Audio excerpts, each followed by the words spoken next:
یہ دوسرا فارمولہ ہے۔ اب تیسری چیزیں بہت مختصر ہیں۔ عبادت کی ایک روح بتائی حضور نے، لب لباب کہیے اس کا، وہ کیا ہے؟ دعا۔ الدعاء مخ العبادہ، الدعاء هو العبادہ۔ حضور کی یہ دو احادیث بہت سادہ، بہت مختصر۔ دعا ہی عبادت کا جوہر ہے۔ مخ کہتے ہیں ہڈی کے اندر جو گودا ہوتا ہے وہ مخ ہے۔ گودا جو ہے عبادت کا وہ کیا ہے؟ دعا۔ توحید فی الدعا کیا ہے؟ صرف اللہ کو پکارا جائے گا۔ اور شرک فی الدعا، جس کو بھی پکاریں گے آپ مدد کے لیے اس کو آپ نے معبود بنایا ہے، کسے باشد۔ یہ مسئلہ سمجھ لیجئے، لا تدعو مع اللہ احدا، اللہ کے ساتھ کسی کو مت پکارو۔ حضور نے فرمایا کہ جوتی کا تسمہ بھی مانگنا ہو تو اللہ سے مانگو۔ اللہ نے تو دروازہ کھولا ہوا ہے، جو چاہو مانگو، کسی اور سے مت مانگو۔ دیکھیے ایک علمی مسئلے اور ہوتے ہیں۔ یہ جو روحانیات کا معاملہ ہے، عالم ارواح میں کیا صورت ہے، ارواح صرف کہیں اللہ کے پاس کسی کولڈ سٹوریج میں ہے یا اس کا اس دنیا سے بھی کوئی تعلق ہے، یہ علمی مسائل ہیں۔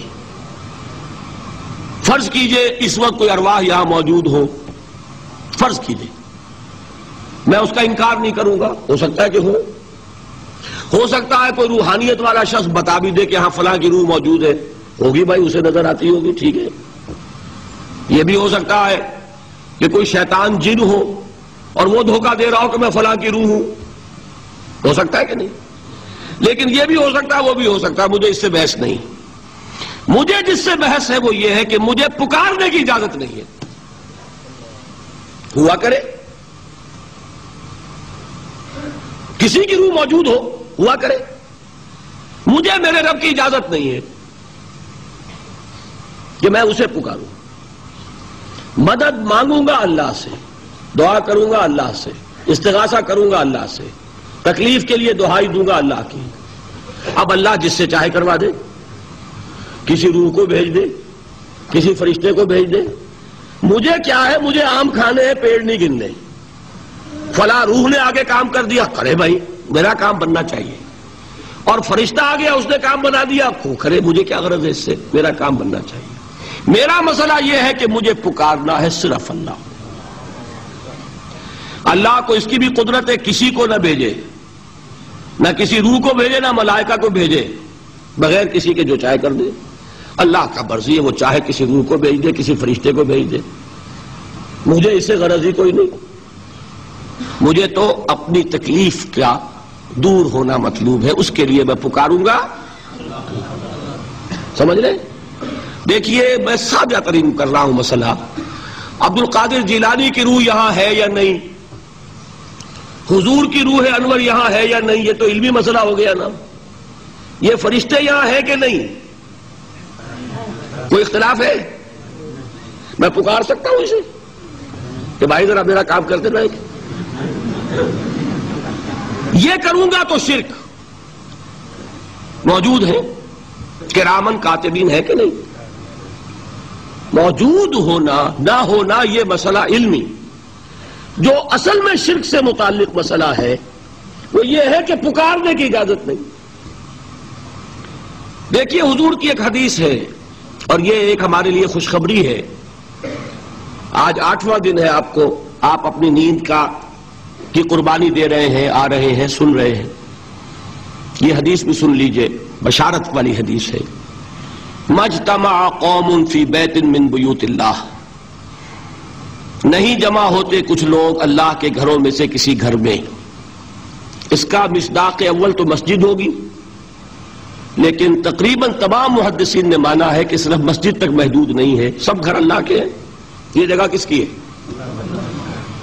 تو عام ہے یہ چیز، لیکن مسجد کیا ہوگا تو وہ مصداق اول ہو جائے گا۔ مجتمع قوم فی بیت من بیوت اللہ یتلون کتاب اللہ ویتدارسونہ بینہم،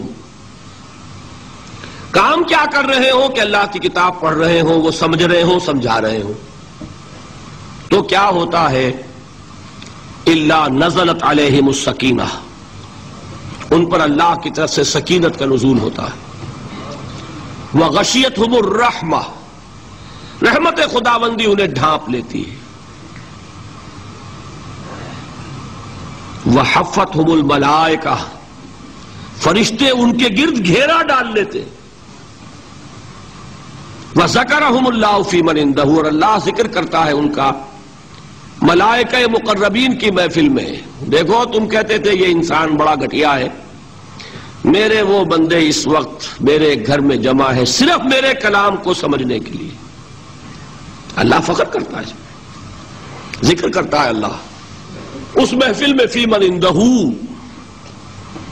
تو فرشتے ہیں کہ نہیں؟ ان فرشتے کو پکار نہیں سکتے۔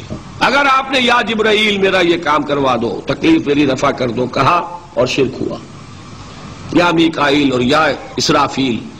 اسی طرح اگر آپ نے کسی اولیاء اللہ کے ارواح میں سے کسی کو پکارا، اسی طرح اگر آپ نے انبیاء کو پکارا، جس کو بھی پکارا وہ شرک ہو جائے گا۔